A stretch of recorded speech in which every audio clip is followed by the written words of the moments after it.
Consolation finals? No, we're not running. I think so. Moving it around. From Holy Cross High School, it's the Catholic League District Wrestling Championships. It's great to have you with us here at CrescentCitySports.com. I'm Ken Trahan, and as mentioned, we're glad to have you with us here. And we want to, first of all, salute our good and great friends at Hancock Whitney Bank for their continued support and making this possible. And our presenting sponsor today, Campo Better Living. We thank Campo Better Living and Hancock Whitney for their support of helping make this happen here today. Well, we're at Holy Cross, the district championships for the Catholic League. They haven't done this in a long time, and to see where we're at right now in this situation is pretty interesting because, again, they haven't done this in quite some time, and to bring everybody together in this circumstance, I think, is pretty good. And we'll get you updated on what's going on here just to let you know exactly what's transpiring at this stage. We'll get you updated on team scores coming up shortly, but I want to get you updated on what's happening with regard to the individuals who have reached the finals because it is pretty interesting to see what we've got coming up in the finals. So first of all, let's tell you about the finalists. At 106 pounds, it's going to be Jacob Frost, the top seed from Holy Cross, against the second seed, Connor Hoffman of Brother Martin. So the top two seeds made it through. At 113 pounds, Jake Spellman of Brother Martin, who is the top seed, will take on Stafford A.G. IV of Holy Cross, who is the second seed. At 120 pounds, Michael London of Holy Cross, the top seed, will take on Chris Montalbano of Archbishop Rummel, who is the second seed. At 126 pounds, Daniel Croy of Brother Martin, the top seed, will take on Raheem Bonnet of Archbishop Shaw, who advanced, upsetting a higher seed in Jacob Spahn to get there. At 132 pounds, it will be Riley Horvath of Brother Martin at 11-1 overall. He'll take on Logan Lacoste of Holy Cross. At 138 pounds, top seeded Luke Cotton of Brother Martin will battle Matthew Schwing. Will battle Mason Macaluso. It's Mason Macaluso of Holy Cross in the finals against Luke Cotton at 138 pounds. At 145 pounds, Patrick Evans of Brother Martin will face Brady Butler of Holy Cross. At 152 pounds, Nathan Koenig of Jesuit will go against Seth Alfonso of Brother Martin, the top two seeds in that class.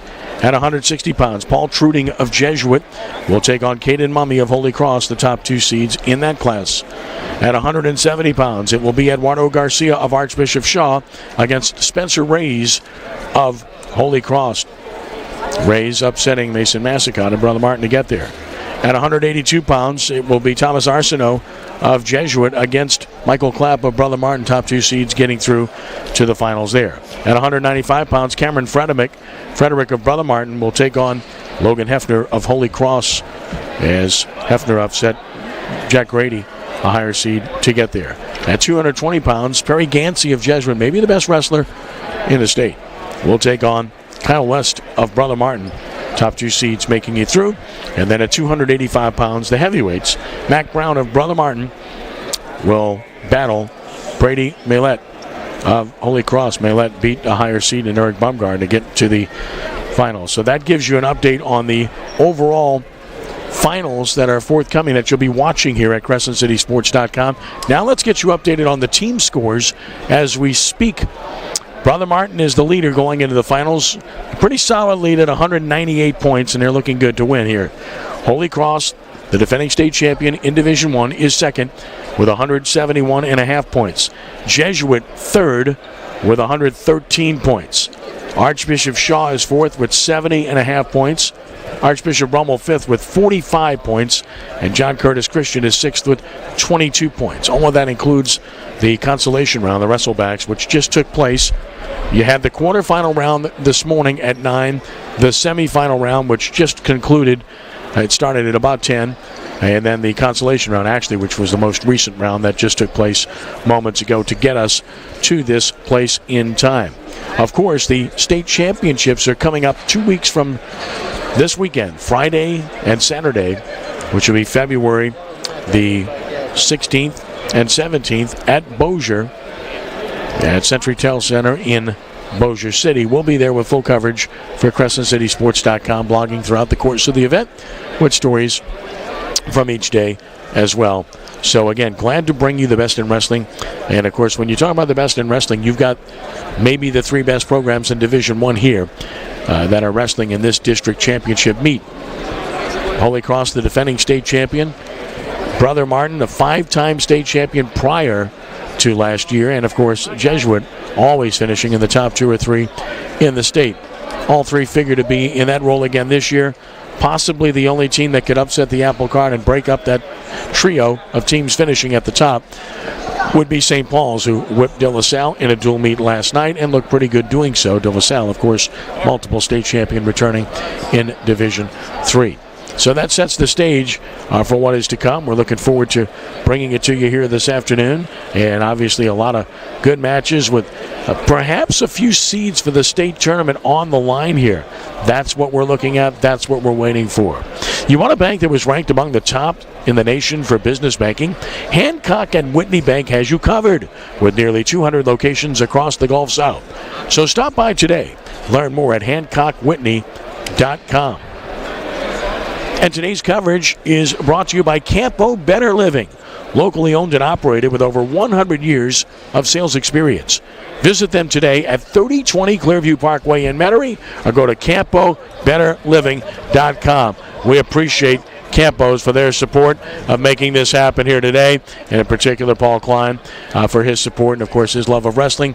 Great to have Paul with us. We expect to have Jim Ravanack joining us for the webcast here coming up in just a bit. He is en route. We'll get him here at some point, and he'll join us to add his expert analysis, which we certainly look forward to, and it's going to be great to have Jim providing that for us. But, again, we really thank Campo Better Living for making this possible. We also thank our good and great friends at Hancock Whitney for continuing to make this happen for us on a regular basis. And we really do want to salute our friends that are making this possible today as well, bringing this webcast to you. Peter Marshall, our producer. Albert Garrett, great to have Albert with us, the camera operator. And Chip Merritt, of course, helping to set up as well. Kudos to Lenny Van Gilder for helping arrange things. So our crew, as always, getting it done from sport to sport as we bring these outstanding events to you via CrescentCitySports.com. So stage is set here. We've got some really good matches. And again, we'll pass along some of the records to you. We got the 106-pound finals coming up between Jacob Frost of Holy Cross and Connor Hoffman of Brother Martin. This will be a really good match. Frost is the top seed. He's 31-3. And then, of course, the second seed is Connor Hoffman, and he's 35-4. So you talk about a really good matchup, which figures to be an even matchup overall. Sure does stack up that way. It's one that figures to be a match that could very well decide the top seed for the upcoming state championships in Bossier. This is going to be one of those matches, and we sure do look forward to that. At 113 pounds, you got Jake Spellman. Spellman is 39-7 overall, and he is the top seed. So he would be the man to beat. He'll be taking on Stafford A.G. the fourth, who's 26-7. A.G. looking good in his match against Tony Serio of Jesuit to get to the finals. So he's there as a result and earned his way to this point in time. At 120 pounds, Michael London of Holy Cross will be stepping in. London at 25, has really been good this year. He's 25-4 overall as we get set to get things started here very shortly. London will be taking on Chris Montalbano of Archbishop Rummel. Montalbano, a good wrestler returning from a year ago, and he upheld his second seed. Montalbano comes in with a record of 28-6 overall, so that figures to be a pretty good matchup as well. So that sets the stage for a few of them to get things rolling here in just a few. And with regard to what's happening on the mats right now, we're about to get things rolling here, and glad that you've had a chance to join us. Jacob Frost of Holy Cross on the mat against Connor Hoffman. This is the championship at 106 pounds. As mentioned, Frost the top seed at 31-3. Hoffman 35-4, the second seed. And we get a 2 right away here for Connor Hoffman. So Hoffman takes the early lead in this one. And Hoffman again the second seed. You look at these two kids again. This is a possible top seed in the state. That's at stake here with this particular matchup. So you get Hoffman in the up position right now. Frost will try to get off his knees and get up and try to get an escape and wrestle, which he has done. So it's a 2-1 match as we speak. Again, both of these wrestlers have barely lost this year in state, because these are two programs that wrestle out of state on a consistent basis against the best competition they can find pretty much everywhere, and that's been the case with both of these programs now for the last several years, which has helped make them what they are. As we're in the halfway point here, and a good shoot a leg there, so Hoffman trying to use it and able to cradle him and gets him exposed. Great job by Connor Hoffman. He's going to get points out of this and trying to spin out of it. Frost, he's able to do so. And so there's a 2, so that'll give Hoffman a 2 for a takedown, 2 for a near fall. That's a 4-point score for Hoffman, so he's up 6-1 as a result on Frost. Here's we are midway through the first period. Of course, wrestling, you got 3 2-minute periods. Doesn't sound like a long time. Trust me, it is. It's grueling when you're on the mat for that period of time. We get an escape from Frost to make it a 6-2 match now. And arm bar here by Hoffman as he tries to get up off his knees, able to do so. There's an old saying in wrestling that occurs quite frequently, and that is low man wins, and that's certainly true in many instances here. Not always the case. You can get rolled over on, but typically speaking, when you're in great shape and you're able to maintain your durability and you get low, you typically win. There's a shoot effort by Jacob Frost to get low. Hoffman kind of sit down to try to not give him the left leg and does a good job to get out of that. Now tries to turn him, and he gets the leg and turn. Really good job there. Good quickness exhibited by Connor Hoffman as he extends his lead to 8-2. Very impressive start for Connor Hoffman of Brother Martin at 106 pounds in the championship match. So very well done on the part of Hoffman to take the 8-2 lead here after 1. And now Hoffman will be in the down position, Frost in the up position. Hoffman will try to get his escape and give himself an opportunity here to try to rise to his feet and give himself a chance to get up and get the escape. Not able to do so, gets off the mat. So back to the center and resuming things here. Again, an 8-2 match. Hoffman in control here through 1 period. And Frost in the up position. Hoffman rises to his feet, looking to break the hand contact. And off the mat, so back to the center again. The circle that surrounds the outer mat is out of bounds, and once you're off the mat or out of bounds, you'll move back to the center. Sometimes you'll have stalemates on the mat where they'll blow the whistle and stop play, and obviously the official's discretion about stalls, which you may see at some point or another, in particular when a wrestler is ahead in a match. Usually they'll always warn a wrestler first. Frost right now still trying to maintain a hold, and the trick here for Frost is at some point he's going to have to break and just give up the point and try to wrestle because he's down 8-2. And so they're giving a point to Hoffman here to make it a 9-2 match. So as a result, Frost's going to have to cut him at some point and just get up and wrestle to have a chance to get back in the match. Hoffman rising, trying to break the hands, unable to do so. But again, the time is a factor. Again, the 2-minute periods, they go by pretty quickly. So at some point, as I mentioned, Frost might be better off giving up the escape, which he does here. So now they wrestle, and a quick shoot of the leg there by Hoffman. Able to get low. Frost getting the knees down to try to prevent anything from happening here and trying to counter in the process. Nothing happening here. You have takedowns, which are 2 points. You have exposures, which are 3. Typically speaking, escapes, which are a point. You get to this level into the finals, and you don't figure to see a lot of pins because you have pretty good matchups along the way. Thus far, Hoffman, though, in control here, 10-2, and he's looked very good doing so. The second seed. And as mentioned, really in position with a chance to overtake Frost as the top seed going to Bossier. And he's really looked the part thus far in this match. He's really done a good job. Off the mat, back to the center now as we near the end of the second period here. Again, Hoffman up 10-2. First final of the afternoon at 106 pounds. Brother Martin up by 33.5 points over Holy Cross coming into the final, so pretty much an insurmountable lead there, barring any unforeseen developments. Again, the second period coming to a close. Hoffman just staying down, staying low, maintaining contact with the leg. Nothing yet. Trying to turn him. Frost trying to maintain leverage here. Again, period winding down time-wise. And this is going to be the end of the second period. So, at the end of two, Connor Hoffman up 10-2 on Jacob Frost of Holy Cross and looking good in the process. So, Frost's only opportunity here is going to have to get an escape pretty quickly, and he's really going to have to get a pin in all likelihood to be able to come back and win this match. A little bit too much of a margin to overcome otherwise. Frost gets the escape, and it's a 10-3 match, and now tries to wrestle. Again, Hoffman very quick. And Hoffman, aside from his quick shots at the legs, or of the legs, has been able to really defend well in this match. He just hasn't given Frost any opportunities. Frost with 3 1-point scores in this particular match. Nothing offensive for him as he continues to try to get low, and Hoffman's there to counter each and every time.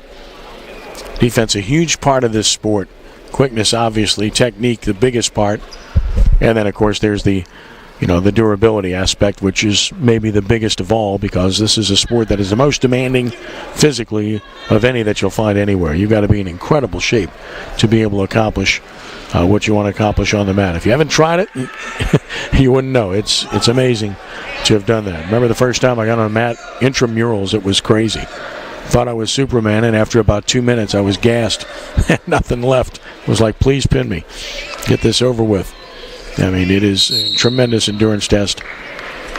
Back to the center of the mat now as we approach the halfway mark of the final period here at 106 pounds for the championship. Connor Hoffman in control over Jacob Frost, trying to extend Brother Martin's lead and give Brother Martin its first individual champion here. And a good job there by Hoffman. Again, he's lower and he's quicker. And he gets the takedown to make it 12-3. And now breaks to make it 12-4. Back to wrestling here, under a minute left now in the final period as we get to that stage. And Hoffman in good shape, and now off the mat, so back to the center we'll go one more time.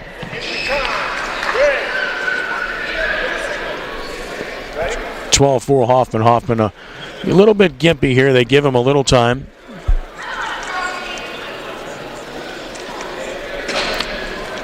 So deep knee bend. Trying to get himself back to the center of the mat to be able to accomplish what he needs to accomplish. Just a little gimpy. Robbie Daughtry, the head coach of Brother Martin, gives him the proverbial pat on the back, says, "You're fine. Get out there." And so he does. Robbie and a lot of his team battling flu symptoms this week. 4 of his wrestlers not wrestling in this event, but they have such great depth that it virtually doesn't matter. Depth like no one else. As we approach the end of this one, it's going to be Connor Hoffman who's going to emerge victorious here and give Brother Martin a victory at 106 pounds to get things started here in the finals. And there it is. So Connor Hoffman with a 12-4 victory to win at 106 pounds for Brother Martin. Very good job. He was in control from start to finish. Outstanding job on the part of Connor Hoffman, and Brother Martin gets it going here in great shape with a victory to start the finals, which will get us to the final at 113 pounds, and this again will be a Brother Martin Holy Cross matchup. Jake Spellman, the top seed of the Crusaders, will take on Stafford AG the 4th of Holy Cross. Spellman at 39-7, AG 26-7. AG with a pin in the semifinals of Tony Serio of Jesuit to get here. Spellman with a victory over Colton Kendrick and a good notch 9-6 victory over Kendrick in the semifinals to get here. So Spellman the 1 seed, AG the 2 seed. We saw a 2-1 in the previous match, and now this one underway. And there's a good job by AG, but again a good job standing him off by Spellman, showing a lot of strength in the process to be able to do so. AG, the shorter man, able to get low. And Quick saw that in the semifinals when he scored his pin. Strong legs as well. As they battle for position, nothing doing. Back to the center. And there's a good counter by AG, very nicely done. And puts him on top, 2-0. And he's quick. low to the ground, and quick. Now releases, so it's a 2-1 match. AG on top. Spellman back to his feet. Takes a shot. Nothing there. Armbar in place. Spellman able to get back to neutral now. Hand fighting, looking for positioning here as we approach the final segment of the first period here.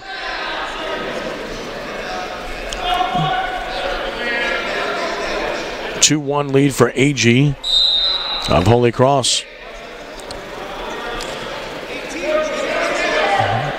And again, AG trying to circle him, unable to get there. Now he's able to get him turned near the end of the mat there and off the mat. And that'll be a takedown for AG to give him a 4-1 lead. And Spellman really in trouble there if he wasn't going off the mat. He'll be in the down position here with AG up 4-1 and looking good early on here. Another 2 seed, as was the case at 106. It looks good early. And that will be the end of the first period. So a 4-1 lead for Stafford AG, the fourth. AG will be in the down position to start the second period. Brother Martin at 205 points, Holy Cross 171.5. In the team standings as we speak.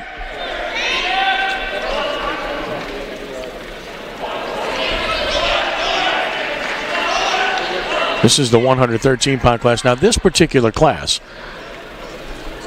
maybe the 2 best guys aren't in. Blake Mateu of Archbishop Rummel, the best in this class, in any class in all likelihood. Injured shoulder and knee, not wrestling. Caruso Signorelli of Holy Cross, outstanding as well. And not in, but look at AG and the job he's doing. Again, programs with depth. Brother Martin and Holy Cross certainly exhibit that to the nth degree. And AG right now, more than holding his own, winning 4-1 here in the second over Spellman. You mentioned 4 Brother Martin wrestlers not in either. By and large, the others are all part of it, though, and that's what you hope to see in an event like this. Stalemate thus far here. 5-1 AG after the escape to start the period. And doing a really good job of neutralizing Spellman in any attacks he's been able to try to forge to this point in time. Spellman has not really come close to being able to score offensively. There's a nice turn by AG, but off the mat. So again, AG's had the better of it thus far. Spellman will be in the down position. Or will he? He's just going to stand up. Yep, it's neutral.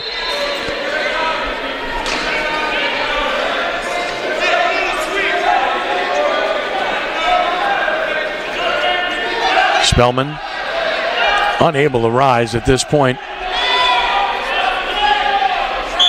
AG continuing to control him and not enable him to get to his feet in this situation. Well, he's really, it's what we call riding him out to a large degree. When you're in the up position, and particularly when you have the lead, your goal is to ride that lower man out as long as you can. You kill off as much time as you possibly can. In this case, they're neutral, but AG's accomplishing the same thing, given the circumstances. There's a good job to get low again, and he'll turn him. AG with a chance here. And Spellman rolls out of it as the period is about to come to close, and it does. And 2 more points for AG will give him a commanding 7-1 lead as we get set to go to the third quarter. Campo Better Living offers the top brands at the best prices like Thermador, Bosch, Samsung, GE, Frigidaire, and more. Serving the Metro New Orleans area, visit Campo Better Living today at 3020 Clearview Parkway in Metairie, or go to CampoBetterLiving.com. Third period begins. AG, this is what I'm talking about. Got a commanding lead here now at 11-1 as he wants to try to just ride Spellman as long as he can in total control of the match. Right now he has a major decision. Love to make that a technical fall or a pin if possible. But in control of the match. Spellman trying to break contact to get up to his feet. Again, A.G. Quick denying him for as long as he possibly can. Guys that are really good are able to kill off all 2 minutes in these situations. And the trick is to do it without stalling. Most typically speaking, the guy in a lower position could be called for stalling when he's ahead in that circumstance. Finally, Spellman able to get out to make it 11-2. And now they'll wrestle and make it. Now they fix the score. Should be 9-2 is what it should be. They had 11-2, but it should be 9-2 after that escape by Spellman. And again, halfway mark of the final period. And AG's in control here, 9-2. Again, look at the quickness he exhibits. Low to the ground, serves him well, gets another two. So now it is 11-2. And a whistle off the mat as we're under 40 seconds left here in the championship match at 113 pounds.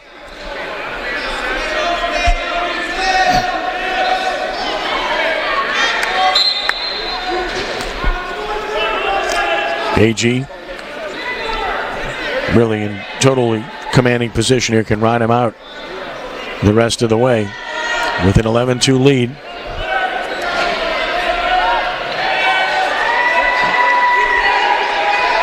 Physical control here, to say the least, for AG as we're approaching the final stages at 113 pounds. And a very impressive performance by Stafford AG IV of the Holy Cross Tigers as he's about to put this one away. And there it is. Stafford AG is your champion at 113 pounds with a commanding 11-2 victory over Jake Spellman. Very well done. Want the bank name Gamut's best local financial institution for 2016? Then you want Hancock and Whitney Bank with nearly 200 locations across the Gulf South. So stop by today. Learn more at HancockWhitney.com. Now we get to 120 pounds. It's Chris Montalbano, the second seed from Archbishop Rummel, 28-6 against the top seed Michael London of Holy Cross, who's 25-4 overall. London, the favorite here. Montalbano is a good wrestler. Rummel's second best behind Mateu. London is an accomplished wrestler, though. And London low. Montalbano with a sit-down move there to prevent a takedown. Trying to get up, and London doing the same. And now London with a little bit of control, and he's able to get him. You can see that coming. And London able to take the early lead here. Well done as he puts himself in that position to take a 2-0 lead. Again, London definitely the slight favorite here. It's interesting that these two schools that are longtime rivals, they wrestle in different classifications. The script is kind of flipped. Holy Cross had been in Division II for quite some time before coming back to Division I in the last few years. Archbishop Rummel, who won the Division I state title in 2011, went to Division II a couple of years ago, and they're still there right now as they try to rebuild their numbers, and that's really what it's all about. It's a decision on the part of the school, and not so much the classification. They could wrestle Division I if they want, but choose to wrestle in Division II for now. London with a chance here, and he's able to turn him. London in a great position here. Montalbano in deep trouble here in the first. Outstanding officials, and they'll get it right. If it's a pin, it's a pin. Still able to get that right shoulder off the mat, but for how long can he survive this period? London in command here. They get multiple points there. There's the near pin, the near fall for a 3-point exposure for London. 5-0 lead now for the Tiger over Montalbano. Has the leg locked, and again is really inflicting some damage here, and then they'll separate. Montalbano's very pleased for that, I can assure you. Chris, a good wrestler, and he'll have a shot in state in Division II, unquestionably, for Archbishop Rummel.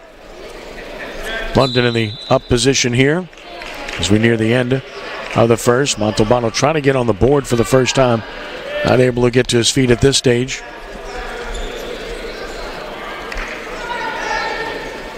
And London continues to control him physically.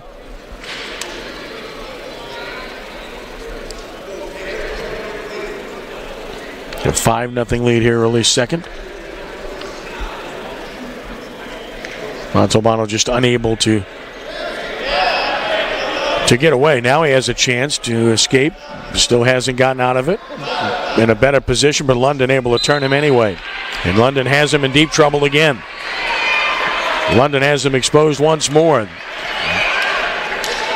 Montalbano trying with everything he has to keep this match alive. But it's been a dominating performance by London. Trying to finish him here in the second period. And there it is. So the pin from Michael London of Holy Cross, the top seed, wins at 120 pounds over Chris Montalbano of Archbishop Rummel. So Holy Cross with back-to-back individual champions after Brother Martin won the first match with Connor Hoffman at 106 pounds, which will get us to the 126-pound final. And this will feature Daniel Croy of Brother Martin against a surprise in Raheem Bonnet of Archbishop Shaw, who upset the second seed Jacob Spahn to get here. So here's Croy and Bonnet in the finals at 126 pounds. Croy very accomplished, a definite favorite in this situation. Bonnet, as mentioned, has been a bit of a surprise here. Croy comes in. He's only lost one match all year long. He's 32-1. I make it 33-1 now after winning. Or actually 32-1 is correct. I'm sorry. So 32-1 overall. Bonnet trying to get out of it. Bonnet at 37-14. Or 27-14, pardon me. 27-14 overall. And here's Croy in a great spot right now already. Bonnet in deep trouble. With Croy up 2-0 already and fixing to get a lot more points if he doesn't finish his opponent here. Good job by Croy. Official will get as low as he can to get the best look possible if you're not familiar with the sport, and to try to get himself the right angle to see what's happening. And in these matches, you'll see two referees for the championship matches. We have Consolation going on an opposite mat where there is one referee for that particular match. So Croy with a near pin there, extending his lead, and in really good shape here. And totally dominating in the first period against Bonnet.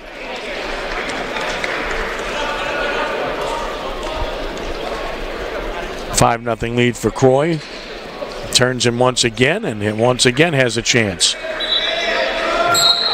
And there's Croy getting it done. So Daniel Croy records the first fall here in the finals in a dominating performance. Croy scores a first period pin over Raheem Bonnet to get the win at 126 pounds. So great job by Daniel Croy as he emerges victorious. So through 4 championship matches, we've got a 2-2 situation. 2 victories for Brother Martin, 2 victories for Holy Cross in the finals.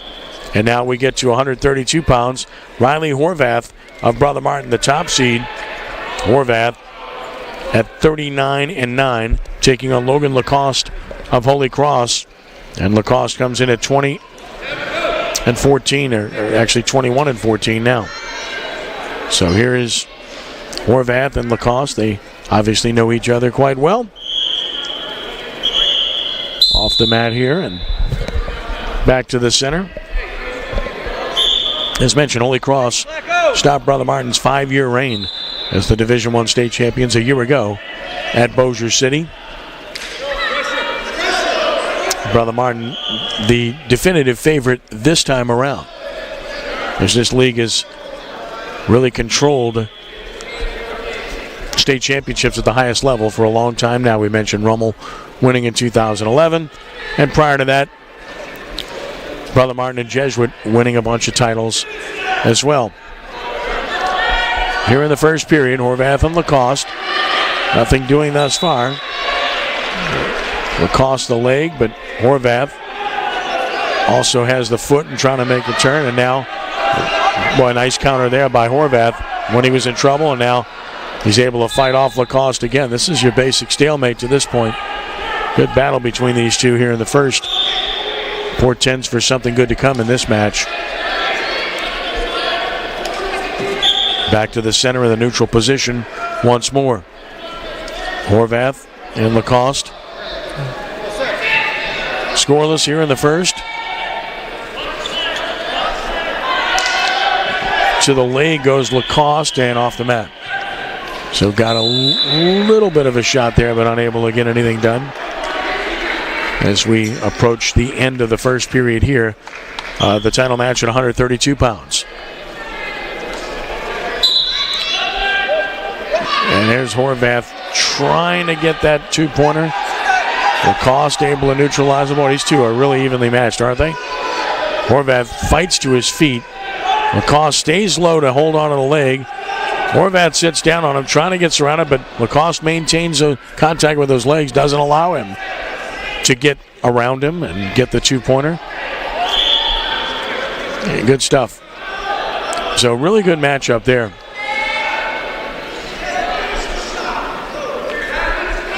Back to the center they come. Lacoste and Horvath, very evenly contested match, and that will be the end of the first. So no score through one in this matchup. Best matchup we've seen thus far. And it's not been conservative at all. Both have taken shots. Both have just done a really good job of countering.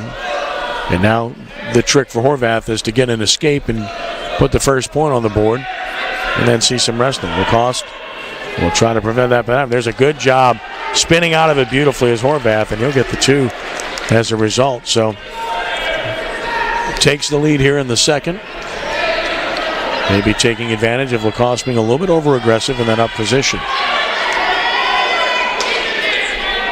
Now how long can he ride? Now the college game, riding time comes into play significantly with regard to points. Horvath maintaining contact, still up 2-0 here in the second over Lacoste. Again, Horvath the number one seed. Again, the two primary combatants that figure to fight it out at the state tournament in Bossier, once again matched up here.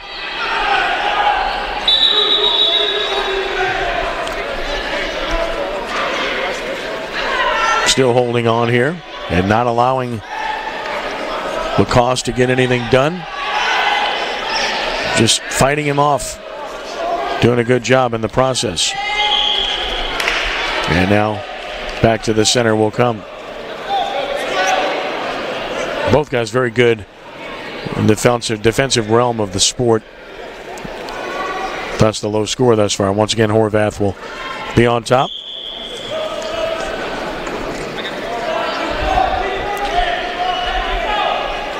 Lacoste still unable to get to his feet. And again, just really good job by Horvath to maintain control of his opponent here throughout this period. After we got that two-pointer earlier in the period from the bottom position.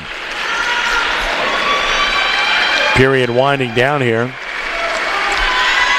And again, a good job by Horvath pretty much throughout the whole period here to control his opponent.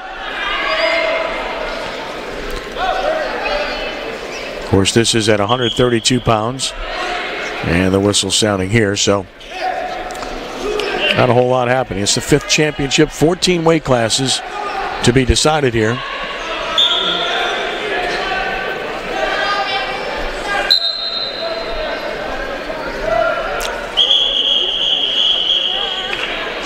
And again off the mat, so back to the center once more. This is one of those matches where there might be one takedown the way it's looking that will decide it.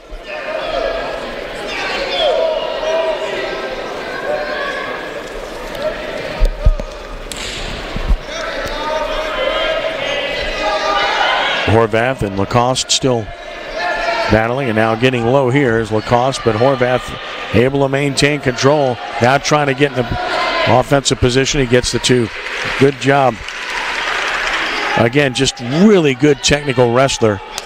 He's really stifled Lacoste, and when he's had his opportunity to score, he's done so to extend the lead here. 4-0 lead for Horvath in the third. You don't see shutouts very often. It's pretty hard to stop the opponent from scoring, especially with the opportunity to get escapes. But he's done a great job here. Really fine technical wrestler. Watching him in this situation. Very impressed with what he's been able to do.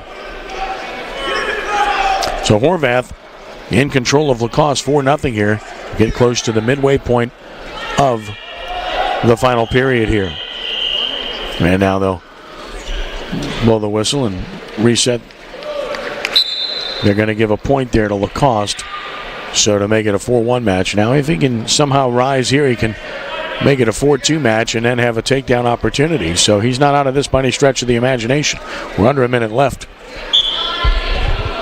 Trying to rise. Horvath trying to stop him. And, well, he was just able to break it, but off the mat. So have to do it one more time. He needs to get this escape pretty quickly to give himself an opportunity.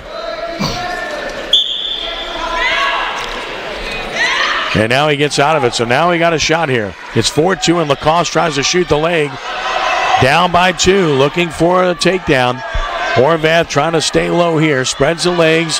Looks to counter him. Less than a minute to go. Now they get to their feet. Has the headlock here. Tries to turn him and use that, but off the mat he goes. So it's 4-2. Horvath on top. And back to the center they go.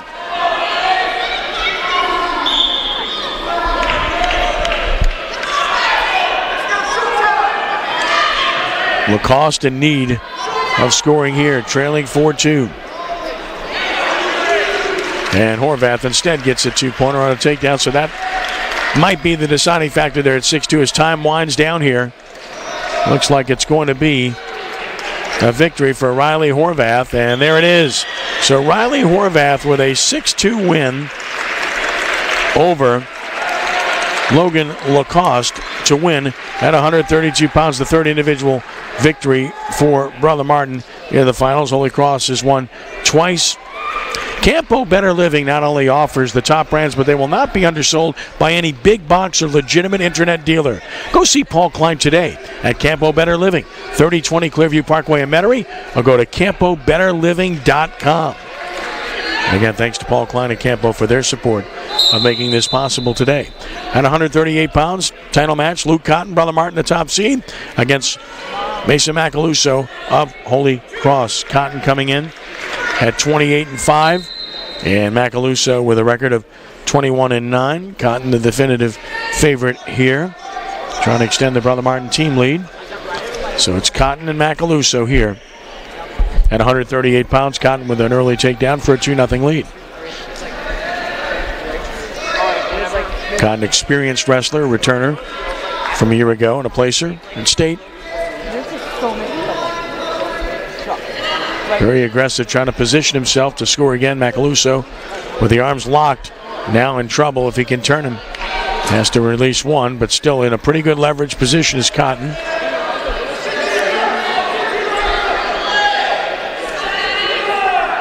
And there it is. He got him turned. Cotton in a great spot here. Deep trouble for Macaluso. And there it is. So a first period pin for Luke Cotton as he wins at 138 pounds for the Brother Martin Crusaders, who continue to extend their lead. And Cotton with a quick victory there, which will get us to 145 pounds and perhaps Brother Martin's best wrestler, Patrick Evans, against Brady Butler of Holy Cross in the final. Every business needs a partner they can trust, so go with Hancock and Whitney Bank, voted 2017's best New Orleans area bank by City Business. See how they can help take your business to the next level at HancockWhitney.com. Here at 145 pounds, Patrick Evans with a 43-3 record. And he hasn't lost in state, taking on Brady Butler. Butler coming in with a record of 21-8. He's won twice to get here into this championship match. Off the mat here is Butler was making a little bit of progress. Back to the center we go. So Evans, 44-3 actually, now 44 total and 3. And really unbeatable in state to this point. Butler would like to change that here. Working hard. Evans continues to look for a shot. Butler took one there, but Evans was equal to the task. Back up now as he locks up Butler, and Butler fending him off thus far, doing a nice job early on against the favorite Evans. Good job again by Butler. And so thus far, Brady Butler doing a very good job defensively of fending off Evans' opportunities as Evans has tried to go high, he's tried to go low. Thus far, Butler's been equal to the task. And this time Butler takes a shot. Trying to hold on to that right leg, but here is Evans trying to leverage him and turn him.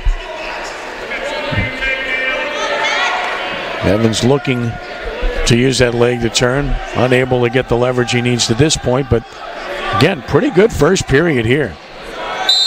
As Butler's been able to fend off Evans to this point in time. Evans gives up the leg and they're rotted out for the period, and there it is. So Evans with a 2-0 lead after one, and what was a good first period between the two, and it will be Evans in the bottom position with Butler up.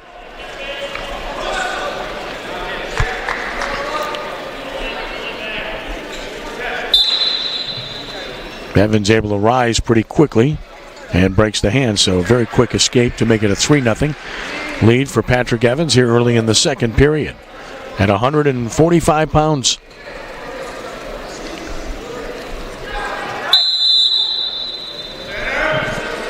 Butler battling. Off the mat they go, back to the center. Evans hustles to the spot.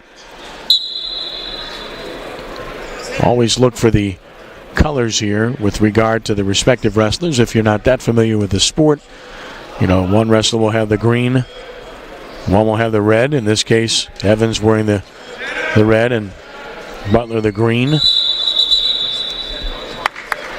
As much as possible, they'll try to go with color coordination. Look at Evans trying to jump the gun there and take a shot. So a 3-0 lead for Patrick Evans here. Second period championship match at 145 pounds. And quickness on both sides. Butler's wrestled a good defensive match, but at some point he's going to have to find a way to score. And Evans has just not allowed anything to be effective to this point in time.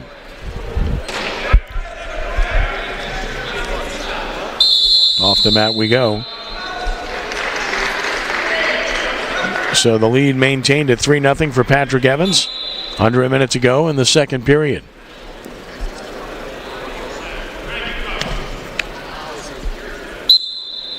Again, familiarity when you're talking about not only wrestlers that have seen each other quite a bit, but guys that have gone against each other frequently. And these two schools have seen each other in a lot of competitions, from dual meet to tournaments, and even out of state, where both have participated in the same event. So, very few secrets. Of course, these schools, they video all these matches. As Butler gets the leg finally, tries to do something with it. Can he clear? Evans trying to hold him off. And Butler unable to do anything with it at this point, but trying. And Evans with a great job there to counter him. So just when it looked like Butler might have an opportunity, Evans just too good. Outstanding move. So Evans gets to 5. And seemingly in control of the match. Butler has to find a way here. Unable to do so to this point. Tried to use the head there. Trying to get low, and now Butler again the leg, but Evans has been able to counter and sit down and get out of it every time that's happened to this point with his quickness and defensive ability. Now he's got Butler, tried to get him turned, but off the mat. As we operate here in the third with Evans up 5-0 on Butler at 145 pounds. 152 on deck, which, by the way, should be a very good matchup, which we'll tell you about. Brother Martin at 229 points at the moment. Holy Cross 182.5. So it's a commanding 46.5 point lead for the Crusaders. Well on their way to winning this district meet. And again, right now, Evans just needs to maintain that defensive integrity and not allow Butler to be able to break through in any fashion, which he has not been able to do to this point.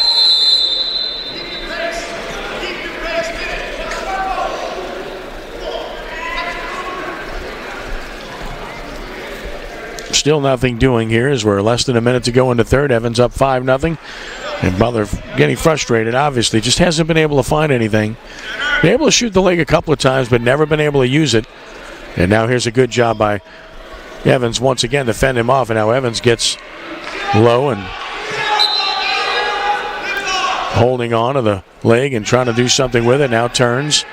Can he use it? There it is. Able to get the two. So Evans in total control, 7-0 here, as this one's nearly over. Off the mat. Should be a point for Butler. It would be his first in the match. Will make it 7-1. But again, this one very late.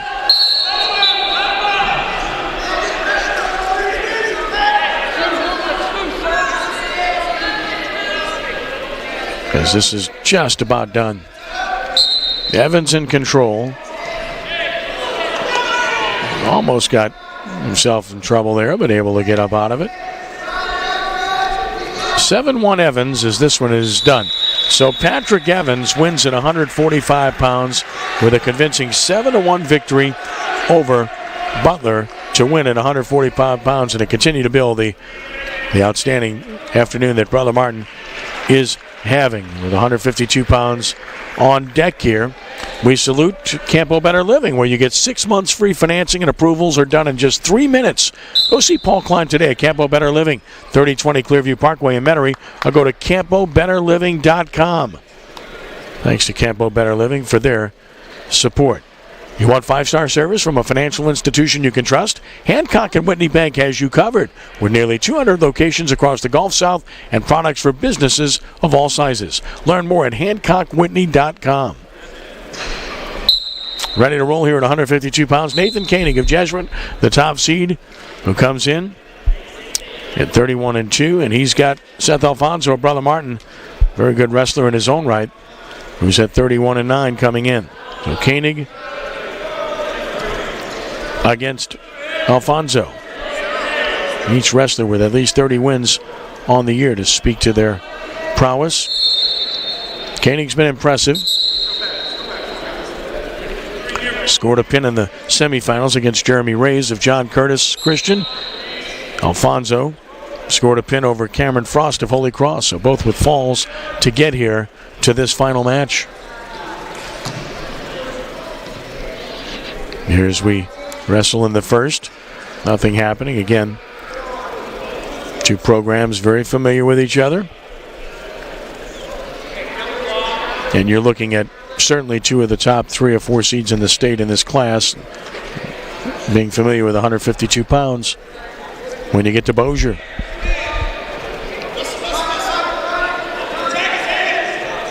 Alfonso taking the shot, Koenig with a good counter.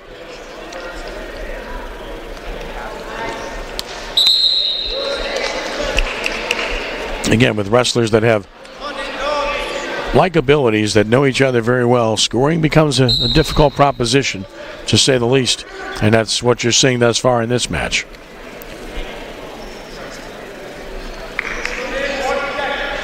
So 40 seconds left, first period, and nothing doing thus far.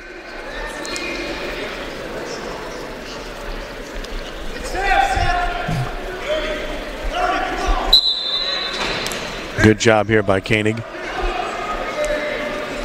As we're going to get to the end of the first period shortly here, we might have a scoreless period by the time this one's done. Certainly looks that way. Koenig, little piece of the leg, but again, a good job to fight him off by Alfonso. Now Koenig going for the headlock, and Alfonso for the hands. Koenig to the edge of the mat. Alfonso able to reverse that, but nothing doing there in terms of scoring. So that'll get us to the end of the first period, scoreless, with the second period to come here. So it will be Koenig winning the flip. He'll take the down position, looking for the escape. Alfonso will wrestle on top. 233 team points for Brother Martin, 182.5 for Holy Cross, 116 for Jesuit as we speak in this Catholic League District Championship meet.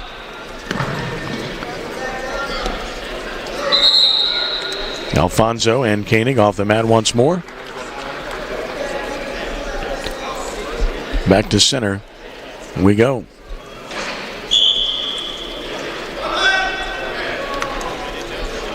Again, with Alfonso in the top position, the trick here is to ride him. The trick for Koenig is to get his escape, and he has a shot right here with a nice counter.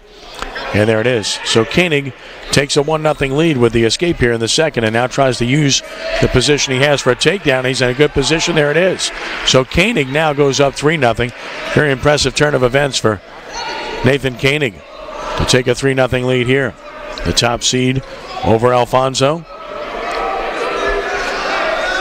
Koenig now riding. The Jesuit wrestlers over the years have done a good job of really riding those in a down position as well as anyone, if not better.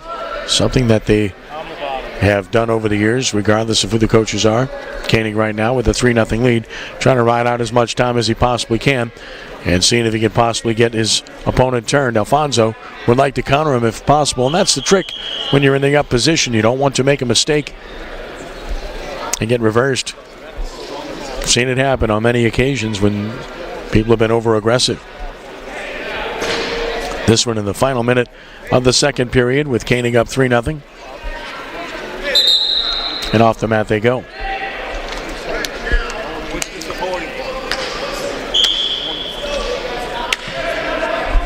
So back to the center of the mat once more.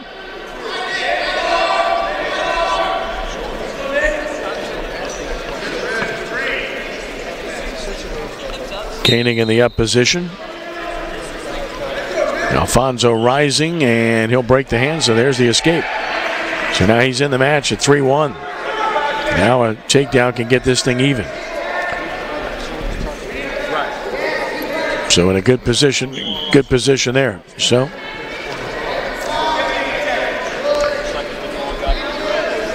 Koenig holding the 3-1 lead here, and there's a takedown. So got it before out of bounds, and Koenig will extend his lead to 5-1 here. So he's really taken some semblance of control in the second period of this one.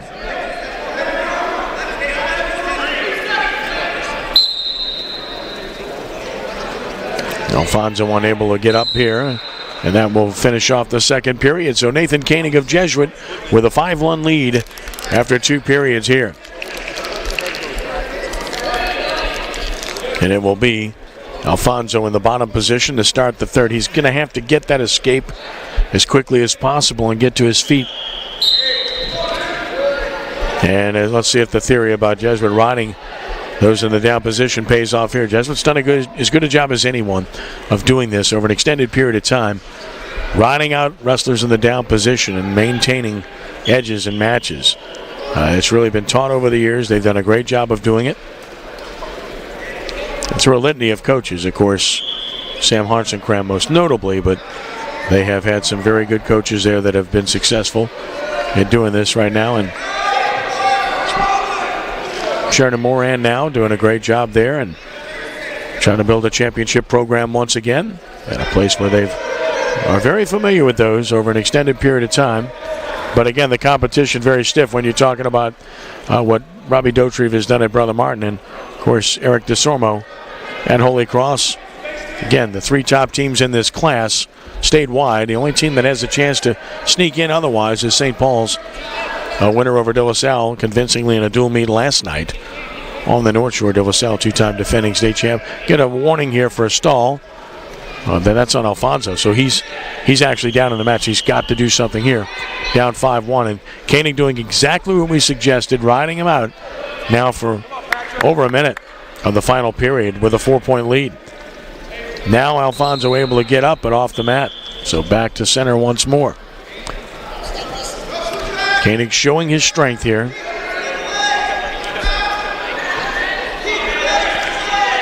Once again, Alfonso to the down position.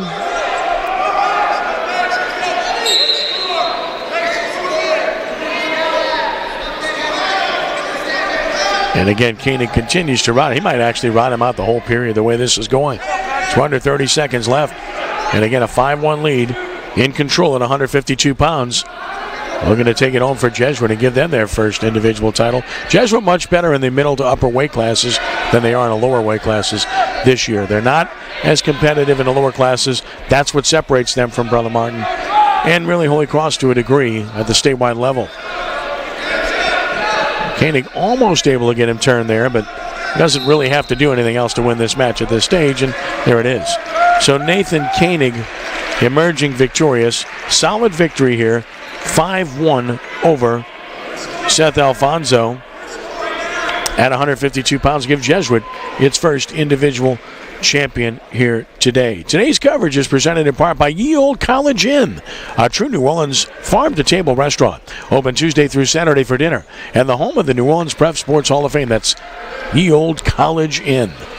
Thanks to John and Johnny Blanchard for their support. As we get to 160 pounds, it's Paul Truding of Jesuit against Caden Mummy of Holy Cross. Truding coming in at 28-1, and Mummy coming in with a record of 26-6. Mummy won an 8-5 decision over Martin Garrett in the semifinals to get here. Truding, a 9-1 winner over Noah Rue of Brother Martin to get to this stage. So Truding at 28-7. Mummy at 26-6. Records are evenly matched. Truding is the top seed. Mummy the second seed here at 160 pounds.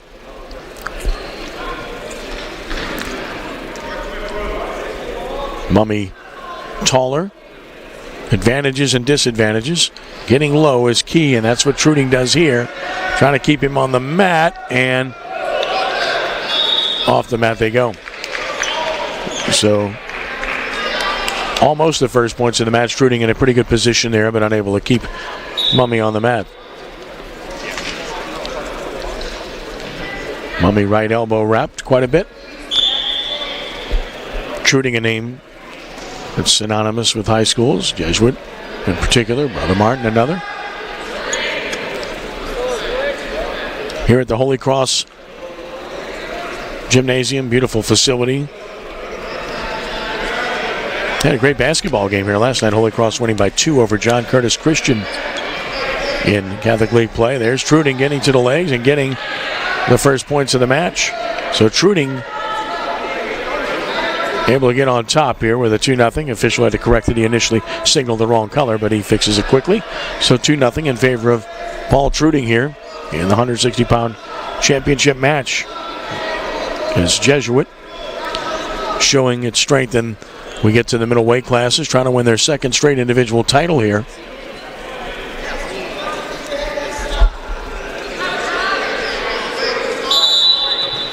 And a whistle blows here. So Truding with a 2-0 lead over Mummy after 1. And Truding will take the down position to start the second period here.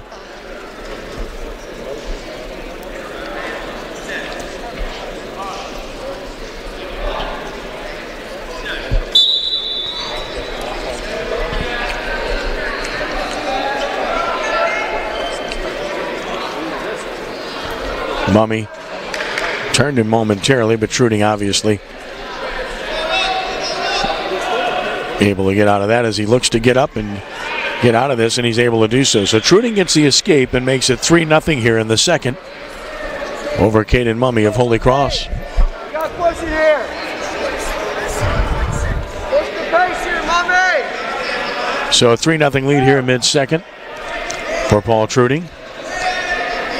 Again, Truding, the number 1 seed, 28-7 overall on the year. He's been a consistent wrestler. He's looked really good in this event, but came in good form as well. Jesuits had a lot of injury issues this year. The LaRiviere brothers in particular have had injury issues, and they're both good. And it's a shame because it really does prevent them from being able to truly compete for state honors. If they were healthier, with the LaRivieres being healthier and a few others, they would absolutely have more of a shot in Bossier. Right now, they'd have to be considered the third team in the state behind Brother Martin and Holy Cross. But here's Paul Truding with the lead at 3-0, trying to make it 2 consecutive individual state championships for the Blue Jays here. Mummy unable to get low thus far in this match at all. He is the taller wrestler, as mentioned. Trying to go high there. So 35 seconds left in the second and a 3-0 lead. And Truding able to get low here. Can he use it? And yes, he can.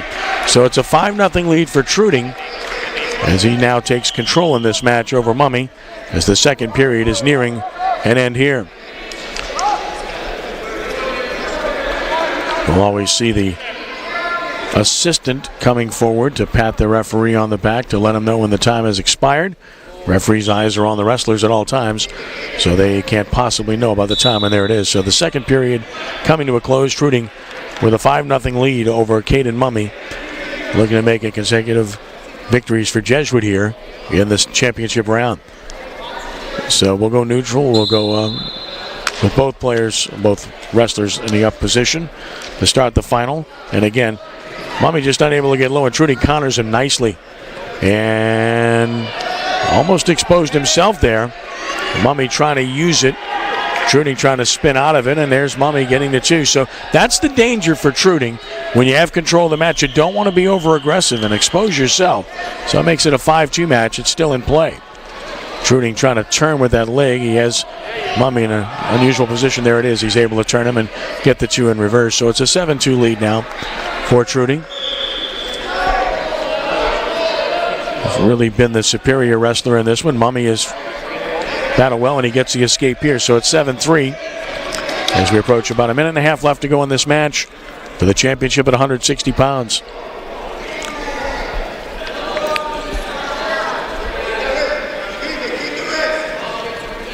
Mummy trying to get low. Again, Truding stays low. He's done a great job of that throughout. Now he's able to turn him beautifully.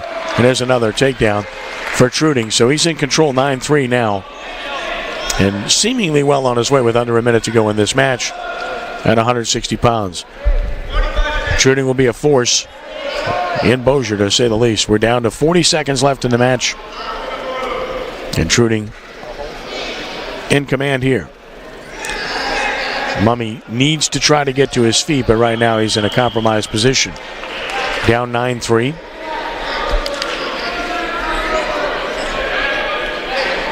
Under 30 now. So it looks like Paul Truding is going to uphold his seed and be the champion here at 160 pounds and give Jesuit its second individual title, but they'll separate him here as he had a headlock and wrapped around the neck, and they always protect the wrestlers in many circumstances as possible with holds. Some things happen intentionally, some by accident.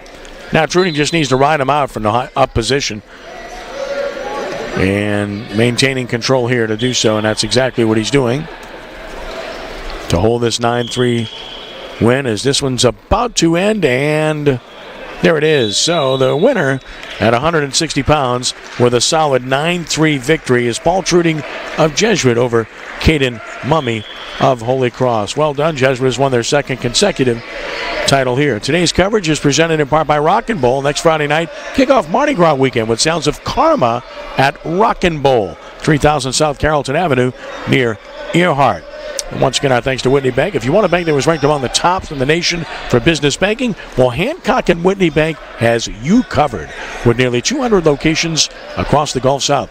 So stop by today. Learn more at HancockWhitney.com. We move on to 170 pounds, where it will be Eduardo Garcia, the top seed from Archbishop Shaw, against Mason Massicott of Brother Martin. Brother Martin with 233 points, Holy Cross 187.5, Jesuit at 120. The top three teams. Brother Martin well on its way to victory in this district meet. So here's Eduardo Garcia of Shaw. He's a brilliant wrestler, the best in the state in any classification, and he's been really good all year long and will continue to be good here today. He's just looked good throughout the course of this one to this point in time. On the year, Garcia is 54-2, tells you what you need to know.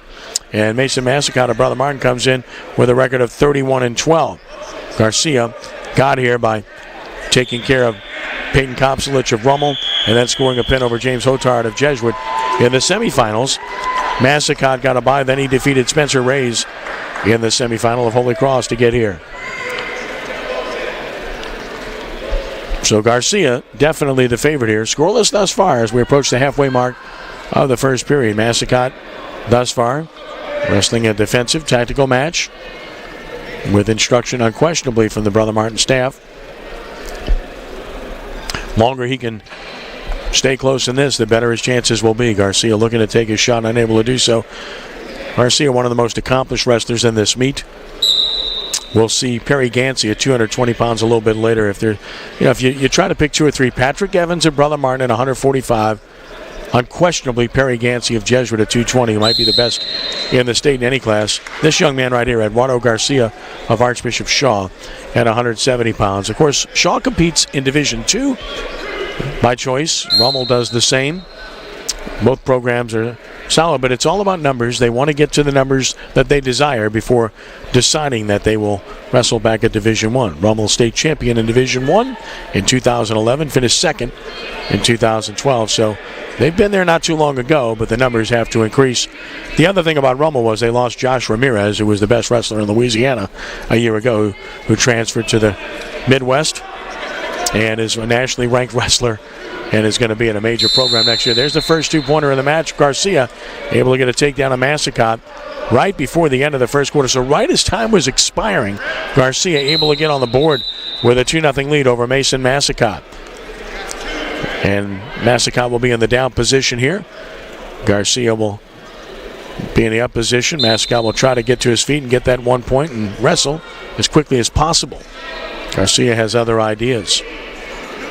But getting back to Ramirez, John Aurelian was the head coach at Rummel, and he got a job in the Midwest, and Ramirez following him up there, and he's nationally ranked. He's really accomplished some big things this year on the national scene, watching what's happened. Of course, that really hurt the Rummel program this year. You talk about 40 points or so in a state tournament when you lose a guy of that magnitude. Garcia up 2-0 here in the second in the championship at 170 pounds, trying to give Archbishop Shaw its individual title here that they haven't gotten to this point. Because the rest of the way, it's going to be the 3 big schools with Brother Martin Holy Cross and Jesuit with all the finalists. Rummel had its finalists and Chris Montalbano who lost, and Shaw's got theirs here in Garcia. Was up by 2. And we'll see how long they let this go. Holding on, Mike Stahl, the official, looking closely. See if it's a stalemate or not. Nothing yet. Garcia trying to turn him, and now he's actually getting into an offensive position of sorts. Massacott trying to fend him off. Garcia unable to get anything done here. Still watching, nothing done here. It's a 2-1 match, and now they'll bring him back up. So Massacott hanging with him here at 2-1 in the second. Got his 1 point for the escape. Garcia now looking to take a shot, but Mascott's done a really good job to this point. Mason 31-12 on the year. Did a good job there. Garcia tried to get around him, could not.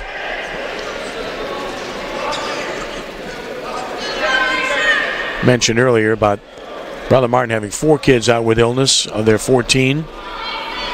Rummel without its best in Blake Mateu with the injured knee and shoulder. But by and large, the participation here has been excellent. We mentioned the Riviere brothers at Jesuit out, injured. But again, good to see that the schools decided to be in for this event by and large. So now, an opportunity. Mascott's hanging tough here, just down 2-1. See if Garcia can get his escape as we go to the third period. It's a 2-1 match. This one is not unfolding maybe the way some thought. Most people thought Garcia was a solid favorite here, but he's only up by 1. And you can see that Massacott has studied his opponent well. There's the escape. So a 3-1 lead for Garcia.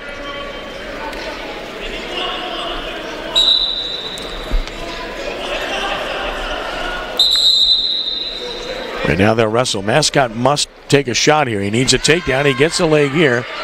Garcia gets down on him, trying to prevent him from using it in any way.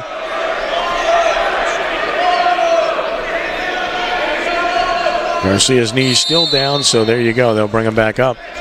Able to fight him off there. Massacott a takedown away from evening the match. Garcia a takedown away from being able to really put this thing away, per se. 3-1 lead. Garcia goes low. See if he can use it. Again, we've seen this 3 times in this match now. The up-down position. Typically, officials won't let it go a long time. But the longer it goes for Garcia, the better off he is. As time begins to shrink here, under a minute left in the final period. Garcia up 3-1. Finally, we'll separate them here. Not much happening there.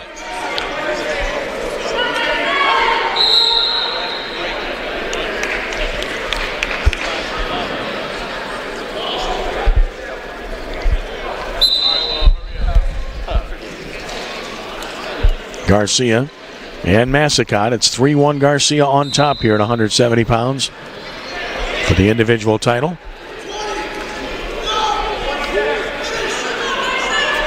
Again, Massicott just unable to shoot the legs. He's tried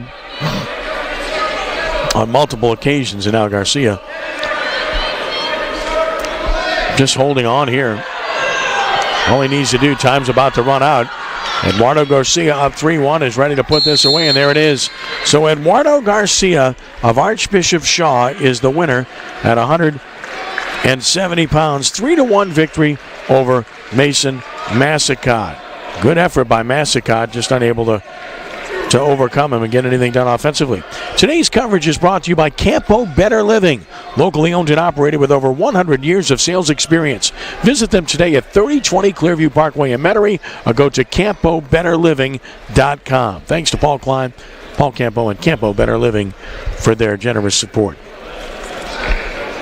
We get to 182 pounds. Thomas Arsenault of Jesuit, the top seed, against Michael Clapp of Brother Martin. That's right, yet another Clapp at Brother Martin, as the family tree is large. And Tommy, a great friend, and what a legacy his family has left at that school. Thomas Arsenault has been just outstanding for Jesuit. He comes into this match at 31-7, and as mentioned, the top seed. He was able to take care of Ian Landry, a Rummel by pin in the semifinals. Michael Clapp, a winner over Anthony Chambra of Holy Cross in the semifinals. Clapp comes in with a record of 25-9 overall, and there's a good job right there by Arsenault right away for the Blue Jays to get on top in this one. Thomas Arsenault, the favorite, and up early in this match. Clapp is able to break and get the escape, so it's 2-1. This at 182 pounds.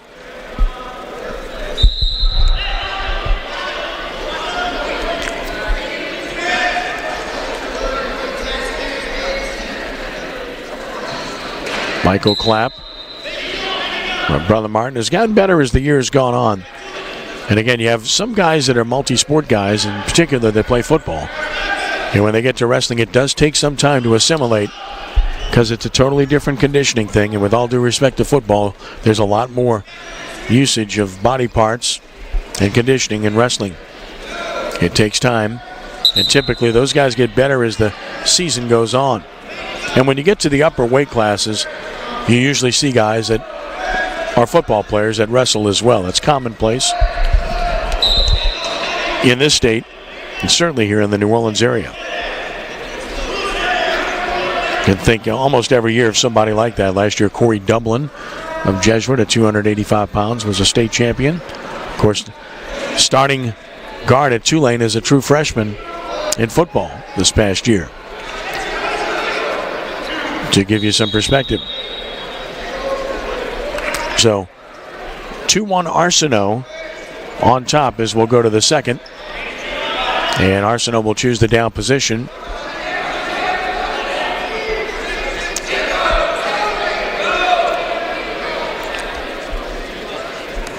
Have this opportunity. We'd also like to extend our deepest appreciation as Arsenault gets the escape to make it 3-1 to Eric DeSormo and his staff here at Holy Cross for making this possible today for us to be here.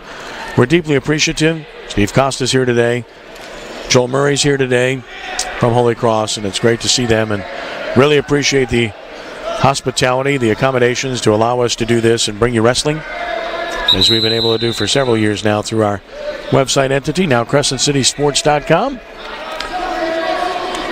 Ken Trahan with you from Holy Cross High School. Arsenault up 3-1 in the second of this one.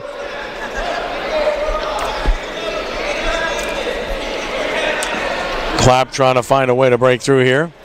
Arsenault gets the leg here and has something that he can do with it perhaps. Clapp able to fend him off. Good job. Good job by Michael Clapp. Thomas Arsenault of Jesuit, the top seed.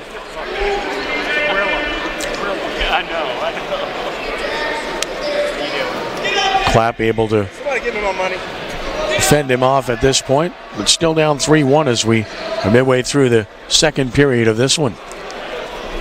Still to come, we've got 3 more championship matches at 195, 220, and 285 to be decided.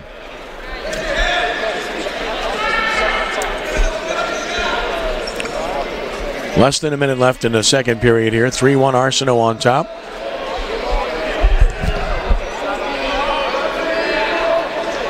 The escape for Arsenault, the only point of this quarter to this point in time.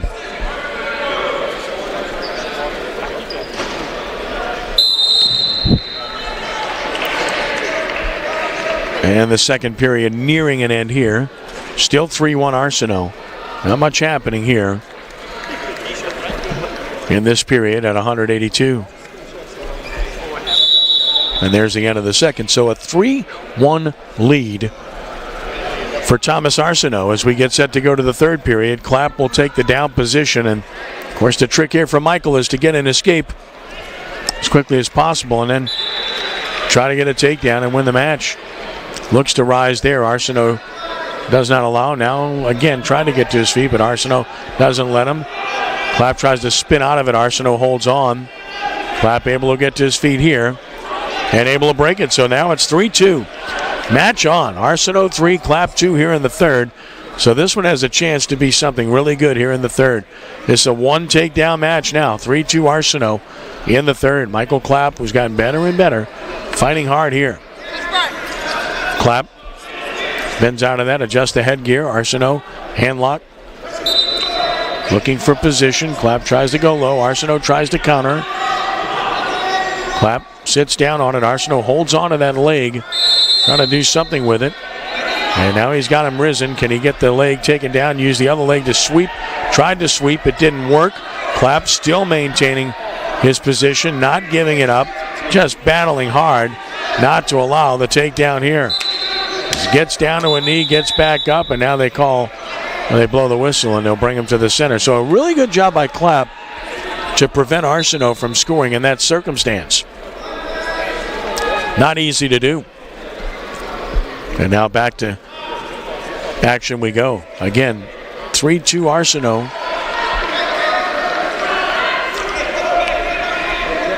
Holding on. Clapp trying to do something with it. Arsenault again shoots, but Clapp counters, doesn't allow it. And now we're down to about 30 seconds left. It takes a takedown for Clapp if he wants to win this match. Off the mat they go with under 30. 3-2 Arsenault holding on here at 182 pounds. Match in the balance. And we get a thrilling finish here. Arsenault trying to defend. Clapp gets low, and he gets the takedown. Clapp takes a 4-3 lead. And Arsenault off the mat. What a brilliant move by Michael Clapp to take a 4-3 lead. As time winds down, it's nearly over. Arsenault must get a quick escape here, or Clapp will pull the upset at 4-3. Arsenault rises. Arsenault tries to break and cannot. Clapp controls him off the mat. And this one is getting near the end. Boy, this would be huge for Clapp or Brother Martin. Up 4-3. We're about 10 seconds left. Arsenault must rise quickly. Has to be a very quick move initially here. Gets up. Can he break the hands? The answer is no. He's off the mat again. Kills more time. Now we're down to what? About 5 or 6 seconds. That's it. No, that's it. Michael Clapp has pulled the upset here at 182 pounds with a late takedown to upset the top seed Thomas Arsenault 4-3. Huge victory for Michael Clapp and Brother Martin. Robbie Dauterive has talked about how he just continues to get better and better. And boy, that's one to remember going to Bossier right there. What a match, and what a great job by Clapp. Which will get us to 195 pounds. And this will be Cameron Frederick of Brother Martin, the top seed. Logan Hefner of Holy Cross, who is the second seed in this one. As we get this one underway. Again, the top seed here is Cameron Frederick of Brother Martin. Frederick comes in at 26-9. Frederick at 26-9, and Hefner coming in at 23-10, and we get a two-pointer right away for the lead for the Brother Martin wrestler, Cameron Frederick. So again, Frederick the top seed here against Hefner. These two programs continue to square off on so many different levels and weight classes throughout the course of this one.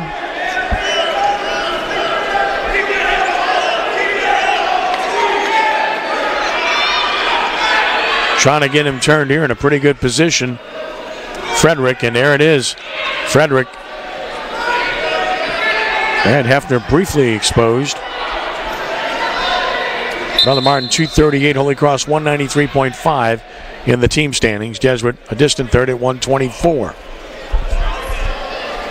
Once again, he's in a good position here. Frederick now finding himself turning once more. Well, he's had those shoulders, at least one, to the mat on 2 or 3 occasions here in the opening period. And now he gives it up as Hefner gets the two-pointer. So Logan Hefner, through all of that, battles right back, and he's right back in it. In great shape.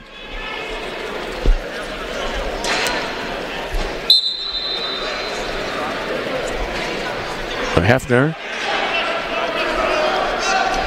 trying to maintain control here against Frederick. Frederick gets to his feet. Hefner will throw him back down.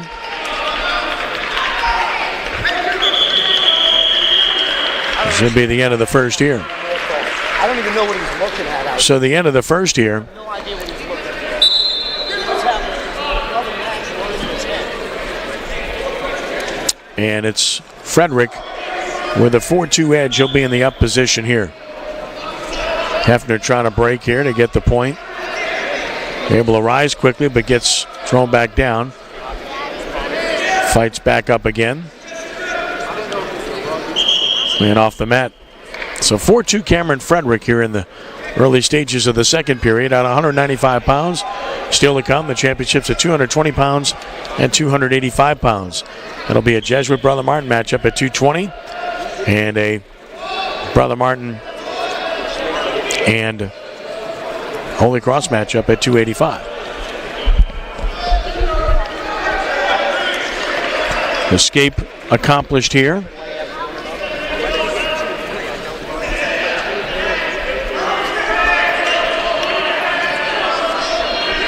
So a 4-3 match, Frederick by 1. Remember, Clapp was able to hang close as long as he could in the last match and got the late takedown on Arsenault to get the win. And here's another matchup that's 4-3 in the second, Frederick over Hefner.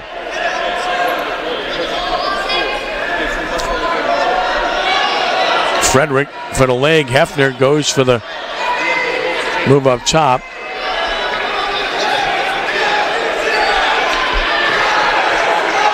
And again, Frederick working hard here, and there it is to get the two. So Frederick battled and battled to get that and has a 6-3 lead now here in the second.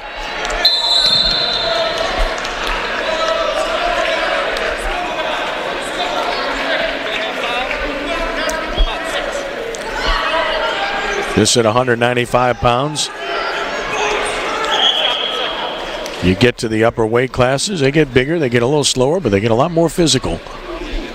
And oftentimes, especially when you get to 285, sometimes at 220, you get somebody to the mat, they very seldom are able to rise because of the massive weight that you're dealing with at those levels. Cameron Frederick up 6-3 on Logan Hefner here. As we approach the end of the second period.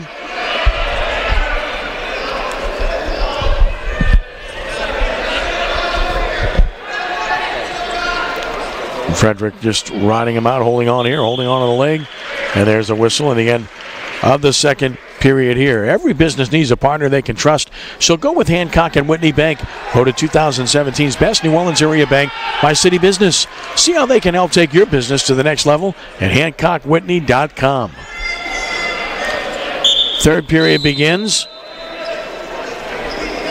Hefner in the up position. 6-3 Frederick on top.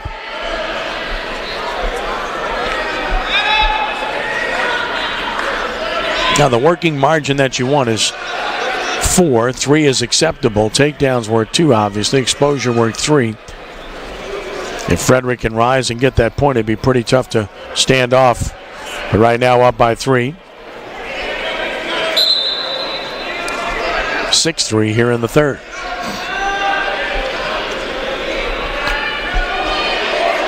Killed off 30 seconds of this period. A lot of weight on that head. Working him hard is Hefner, but Frederick able to kill off a lot of time here. No stall warning to this point. Hefner's got to try to do something here, but Frederick doing a good job of just holding him off, not doing much here, but that's really his job with a 3-point lead, to be honest with you. Hefner tried to turn him there. Frederick able to keep the shoulders clear, and again, a massive weight being put on that head continuously by Hefner on Frederick as we're under a minute to go. Still a 6-3 match. Finally, they'll break him, and there's the warning.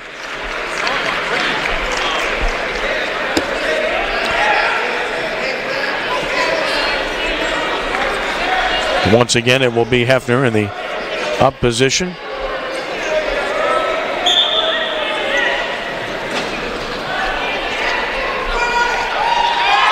Hefner working him.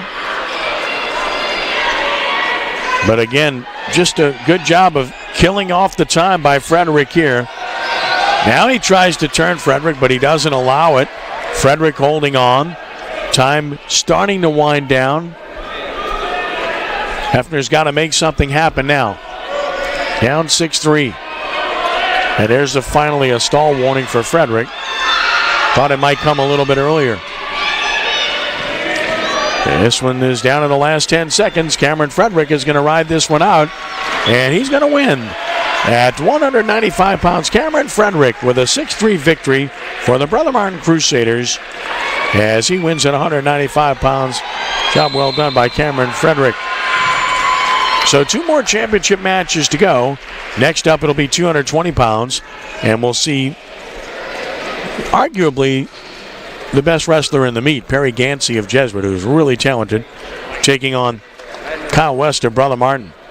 Gansey, again, has been really good. He's 31-3 overall, wrestled out of state substantially. Kyle West comes in with a record of 29-14 as he enters this match.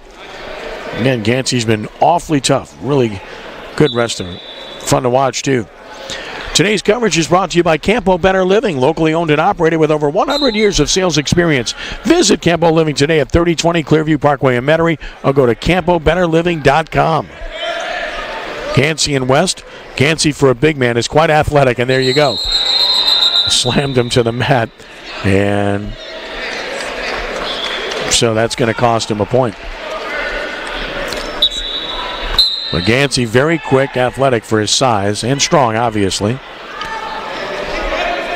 Kyle West gets a 1-0 lead for that slam. Gansey working him. West staves him off for now. And anytime you get to there's Gansey again, great shot. Gets low, gets the takedown for 2. West trying to hold on to the leg to prevent exposure and able to do so at this point. But again, you see these guys at this weight, and you see a kid that quick that can move like Gansey does, you recognize something pretty special there. Gets the leg again. And just continues to work him.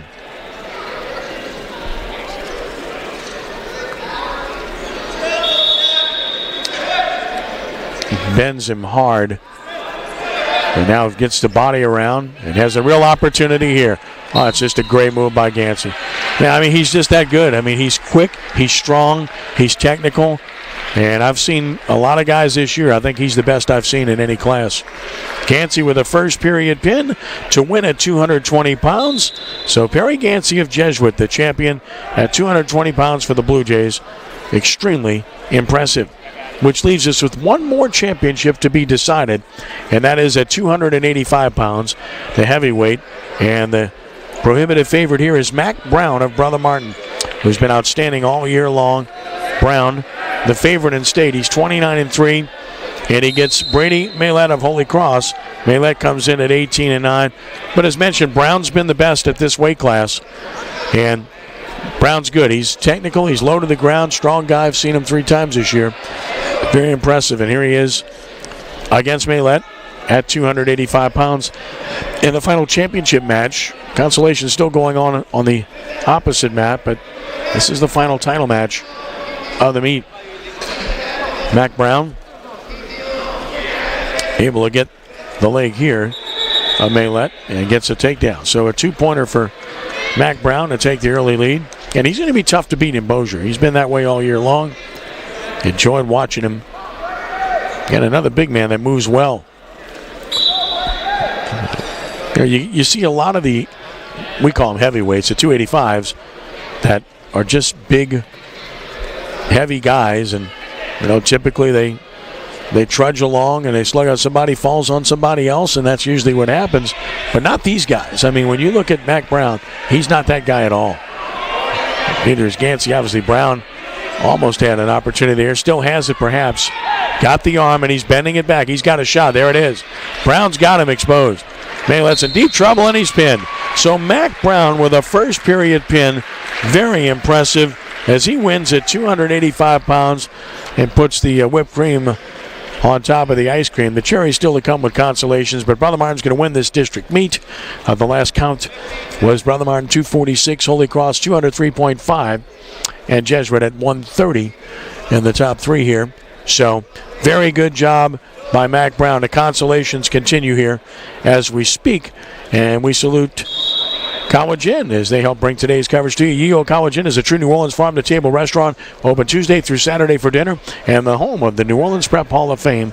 That's Ye Olde College Inn.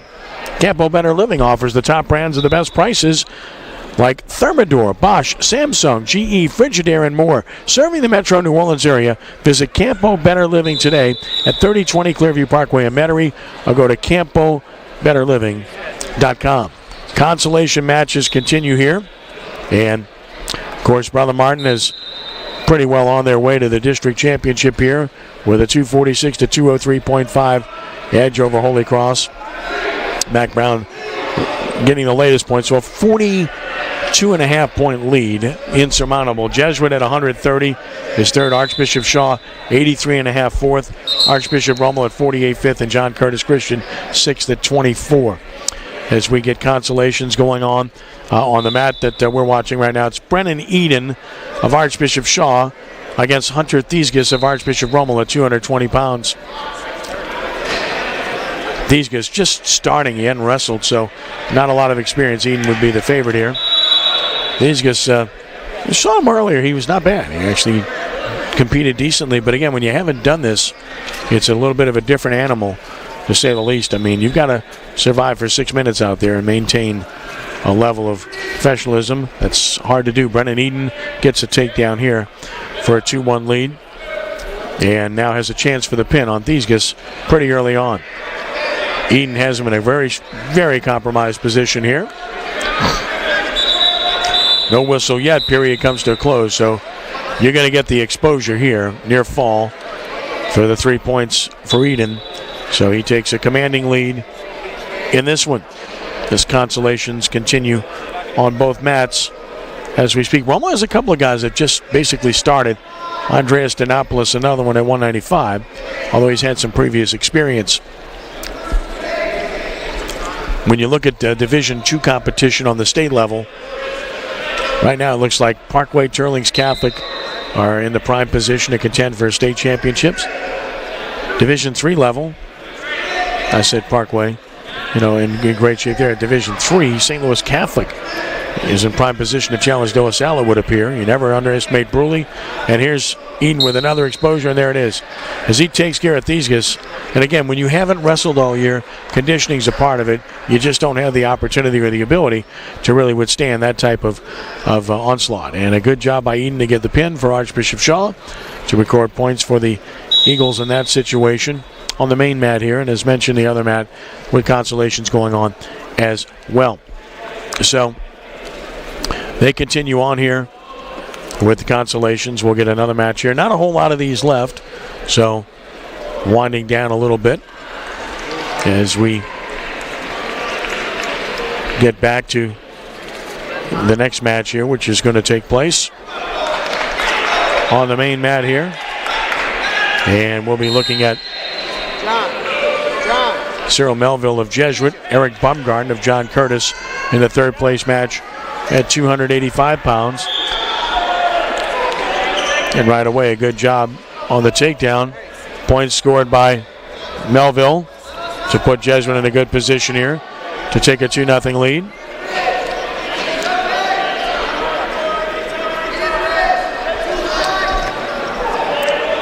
Melville got himself in trouble there, and now he's getting turned and he's in trouble.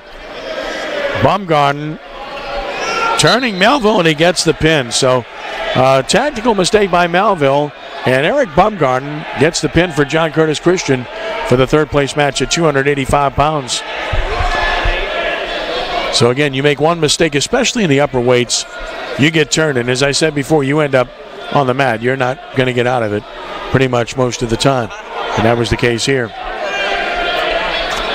As at 285 pounds, the third place victory goes to Eric Bumgarden of John Curtis Christian.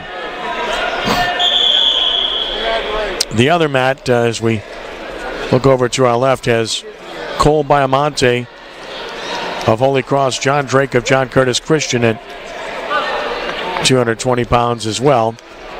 So that's the third place match at 220 going on as we speak. As most of the action's just about done here, as the third place match on the left mat taking place between Drake and Biamonte. Right now a scoreless match in the first period.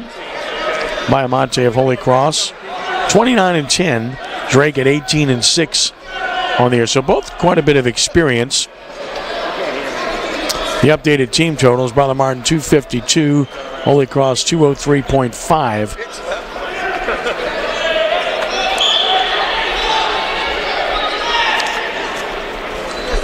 So they separate them here in Biamonte, and Drake will go back to center.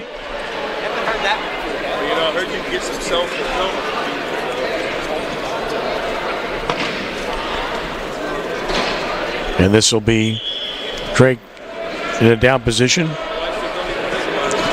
Biamonte in the up position for Holy Cross.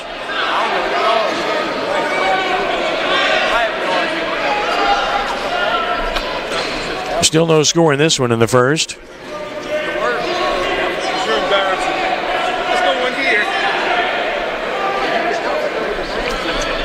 And again, big men just moving a little bit slower, but still skillful, accomplished, not easy to handle. And continuing in this scoreless match here at 220 pounds for third place, with the championship at this weight having been decided already, all the championships decided, and we'll recap those for you, and we'll kind of do that right now for you. At 106 pounds, the champion was Connor Hoffman of Brother Martin.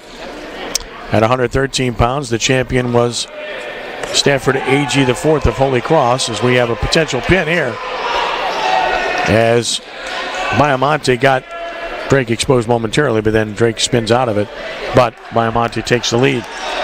At 120 pounds, Michael London of Holy Cross, the champion. At 126 pounds, Daniel Croy of Brother Martin. At 132 pounds, Riley Horvath of Brother Martin. At 138 pounds, Luke Cotton of Brother Martin. At 145 pounds, Patrick Evans of Brother Martin. At 152 pounds, Nathan Koenig of Jesuit. At 160 pounds, Paul Truding of Jesuit.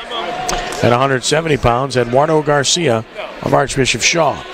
On 182 pounds in a thriller, it was Michael Clapp of Brother Martin claiming a victory. At 195 pounds, Cameron Frederick of Brother Martin. At 220 pounds, Perry Gansey of Jesuit. And at 285 pounds, Mac Brown of Brother Martin, the champion. So the Crusaders in a dominant performance here. They're going to win this meet unquestionably, even though you've got the match going on right now. And that's no surprise. Even with the players or the wrestlers that they had that were out sick, they were still too much for the opposition here. And we kind of figured that was going to be the case. We mentioned all the champions that Brother Martin has had here. And you got 14 weight classes overall. And Brother Martin won 7 of the weight classes. So 7 champions for Brother Martin overall. And that's why they're going to emerge a winner. Cole Biamonte of Holy Cross up 2-0 on John Drake here, as we're in the final period of this matchup at 220 pounds for third place.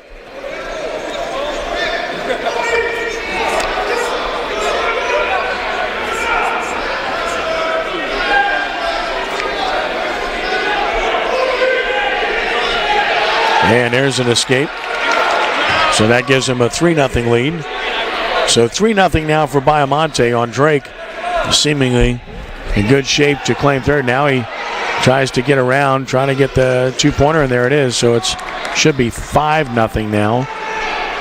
Should be a 5-0 lead for Biamonte over Drake. Now it's just a matter of trying to ride him out. We'll have the award ceremony coming up next, right after this third place match, which we'll show you before we call it a wrap here today. So Biamonte in good shape here to get the final points of the afternoon for Holy Cross to reduce their margin a little bit, but Brother Martin, of course, has won this Catholic League championship here today, no doubt about that. So Biamonte able to ride him out. Good job by Cole Biamonte as he wins 5-0 over John Drake, and he is the third place finisher at 220 pounds as a result. So good job there by Biamonte, and the Holy Cross closes out things in positive fashion here this afternoon at the district meet.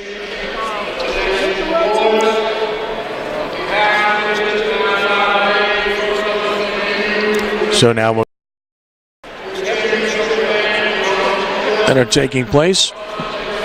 And our good friend Tom Aleph, the athletic director at Archbishop Shaw, taking care of business.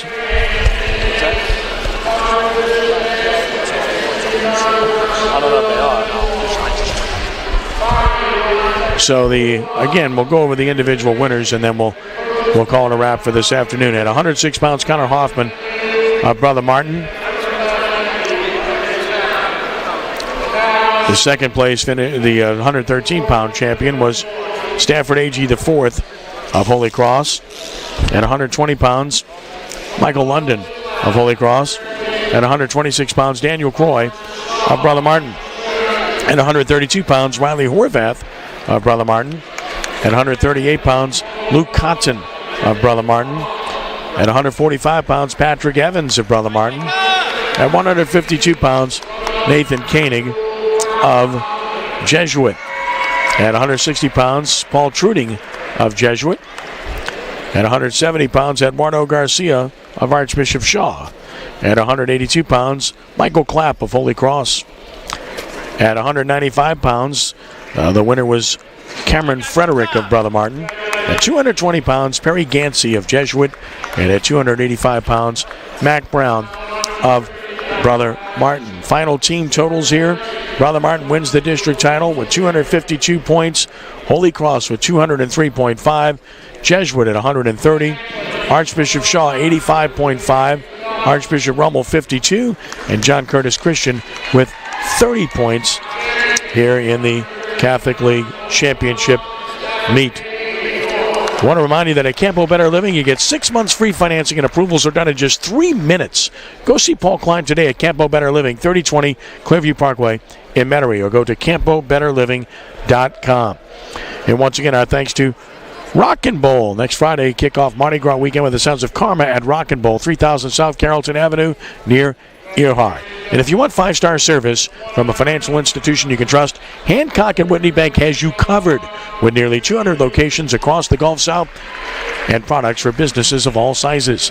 Learn more at HancockWhitney.com. So again, congratulations to Brother Martin for its championship here this afternoon in the Catholic League District Meet. And great to have this event back. Hope it's an annual event. It's been a pleasure being able to bring it to you today, courtesy of Campo Better Living, Hancock Whitney Bank, and our friends at Yale College Inn and Rockin' Bowl. Want to salute Peter Marshall, our producer here today, Albert Garrett, our camera person, Chip Merritt for helping us with setting up everything, and Lenny Van Gilder, our sales manager as well, for making this possible. We certainly hope you enjoyed it. Go back and watch as many times as you want at CrescentCitySports.com. Now, this is Ken Trahan from Holy Cross High School saying thanks for joining us, and be a good sport. And God bless you one and all. We are rounding third and heading home. So long.